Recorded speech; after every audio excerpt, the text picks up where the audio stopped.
and now it's just after 12 noon, and we'll go to the newsroom, and it's Kate Egan.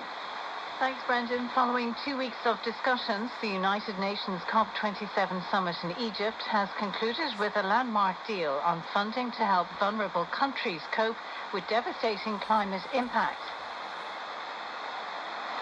The Minister for the Environment, Climate and Communications, Eamon Ryan, described the deal as historic and said that while he was relieved it had been achieved, it does not do enough to make progress on climate mitigation. The European Commission Vice President, Frans Timmermans, has said the European Union was disappointed with the lack of ambition on reducing emissions. This is the make or break decade. But what we have in front of us is not enough of a step forward for people and planet. It does not bring enough added efforts from major emitters to increase and accelerate their emissions cuts. It does not bring a higher degree of confidence that we will achieve the commitments made under the Paris Agreement and in Glasgow last year. It does not address the yawning gap between climate science and our climate policies.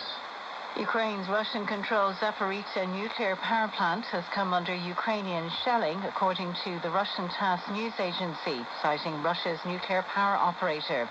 The operator said a number of shells were fired near a dry nuclear waste storage facility and a building that houses fresh spent nuclear fuel. No radioactive emissions have been detected. Here, a man in his 70s has died following a house fire in County Tipperary early this morning. Emergency services were called to the home on River Street in Clonmel just after 6:30. The man was the occupant of the house and was pronounced dead at the scene. His body has been removed to Tipperary University Hospital and a file will be prepared for the coroner.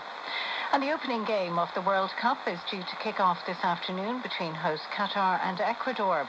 This year's event has been marred in controversy with the plight of migrant workers and the treatment of the LGBTQ+ community among the issues raised by human rights groups. 32 countries will play a total of 64 matches, with the final taking place on the 18th of December. And now the weather. RTE Radio 1 weather with Grant. For reliable, efficient and affordable home heating solutions, trust Grant to heat your home. Think heating, think Grant. Visit grant.eu. Sunny spells and scattered blustery showers this afternoon, some heavy and thundery with hail. Showers becoming isolated by this evening and highest temperatures of 7 to 11 degrees. And now with a look ahead to this afternoon's This Week programme, here's Carol Coleman. On the weekend of his Ardèche and 3 weeks before taking over as Taoiseach again, Fine Gael leader Leo Varadkar joins us in studio.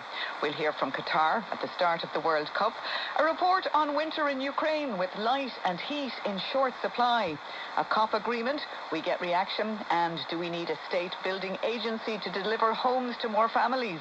We'll debate with the developer Michael O'Flynn and academic Rory Hearn. That's This Week with Justin McCarthy and me, Carol Coleman, coming up here in about an hour's time.